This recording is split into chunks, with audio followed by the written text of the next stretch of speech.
আসসালামু আলাইকুম এভরিওয়ান, সবাই কেমন আছেন? আজকে আপনাদের সাথে খুবই মজার একটা রেসিপি শেয়ার করব, যা সকালের নাস্তা এবং বাচ্চাদের টিফিনে খুব সহজেই দেওয়া যায়।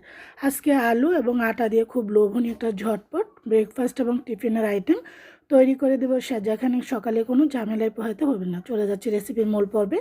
আমি এখানে একটা বড় সাইজের আলু গ্রেট করে, টোটাল 1 কাপ হয়েছে, এটা 1 কাপ নিয়েছি। আপনারা এখানে অন্যান্য সবজিও দিতে পারেন। আমি এখানে দিচ্ছি হলো 1/2 কাপ টমেটো কুচানো, আর দিয়ে দিচ্ছি ধনিয়া পাতা, পেঁয়াজ, কাঁচামরিচ। ঝালটা আসলে যার যার টেস্টের উপর নির্ভর করে। 1 চামচ আদা রসুন বাটা, এটা একটা মিক্স মশলা।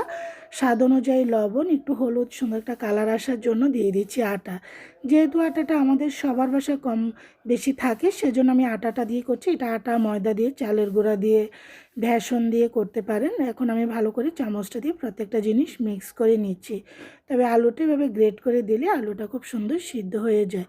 তো চামচ দিয়ে মিক্স করে নেওয়ার পর দেখছি যে একটু পাতলা হয়ে গিয়েছে। আরও কিছুটা আটা এখানে অ্যাড করতে হবে। একটু শক্ত টাইপের না থাকলে এটা কিন্তু খেতে ভালো লাগবে না। এখন আবারও ভালো করে মিক্স করে নিচ্ছি এভাবে করে চামচটা দিয়ে। তো আপনারা এখানে আবারও বলছি, ঝালটা যার যার টেস্টের উপর নির্ভর করে। আমি 5-6টি কাঁচামরিচ কুচিয়ে দিয়েছি। দিয়ে এখন যেহেতু মশলাটার মধ্যে একটু ঝাল ছিল, গোলমরিচ গুঁড়া ছিল, সেজন্য ওইভাবে দিয়েছি। আর যেহেতু বাচ্চারা খাবে, ওইভাবে কিন্তু জিনিসটা তৈরি করে নিতে হবে। প্রত্যেকটা জিনিস মিক্স করে নেওয়ার পর এটা রেখে দেওয়ার কোনো প্রয়োজনে নেই।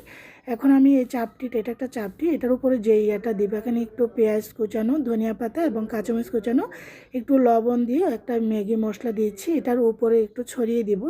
এটা যখন খাবো, এটার টেস্ট আরও একটু দ্বিগুণ বেড়ে যাবে। যদি আপনারা চান দিবেন, না স্কিপ করবেন। চাইলে মাংসের ঝুড়া, ডিমের ঝুড়া এগুলো দিতে পারেন। তো আমার হাতের কাছে এখন খুব সহজ উপায় করছি পেঁয়াজ দিয়ে, এই জন্য পেঁয়াজটা করে দেখালাম।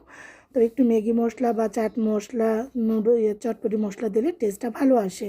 ফ্রাইং প্যান বসে, তবে এটা কোনো ডুবো তেলে না, আমরা চাপটি যেরকম ভাজি ওরকম এখানে প্রায় 2 চামচ মতো তেল দিয়ে এখন আমি দিয়ে দিচ্ছি সেই চাপটিটা বানানোর জন্য যে ব্যাটারটা তৈরি করেছি সেটা। তবে এটা একটু পাতলা হবে, একেবারে বেশি মোটা করে না।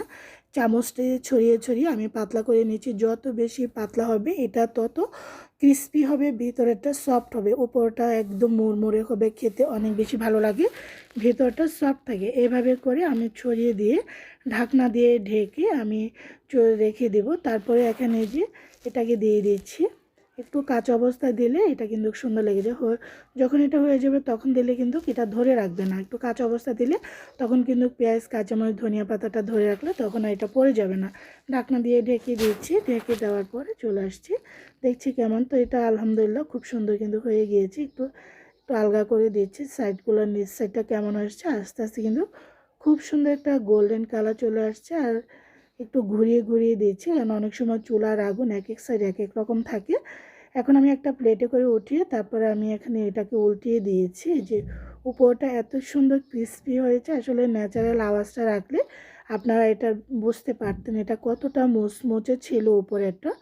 এখন আমি এটাকে সুন্দর করে আবারও কিছুক্ষণ রান্না করে নেব, হয়ে গিয়েছে। এখন উঠিয়ে একটু ঠান্ডা হয়ে যাওয়ার পর আমি কেটে নিয়েছি। এত কুড়মুড়ে ছিল উপরেরটা, খেতে কিন্তু দুর্দান্ত হয়েছে। এখন কেটে নিয়েছি, সাইজটা আপনারা আপনাদের মতো করে নেবেন। আমি পিৎজার মতন কেটে নিয়েছি। এভাবে করে একটা সার্ভিং প্লেটে এখন সার্ভ করে আপনার সস বা যে কোনো চাটনি দিয়ে খেতে পারেন। আমি এমনিতেই সার্ভ করছি, এমনিতেই এটা দেখতে অনেক বেশি সুন্দর লাগছে। সালাদ দিতেও পারেন, সালাদ দিয়েও খেতে অনেক ভালো লাগে। আশা করি সবারই ভালো লাগবে আজকের এই লোভনীয় ঝটপট টিফিন রেসিপিটা। সবাই ভালো থাকেন, আল্লাহ হাফিজ।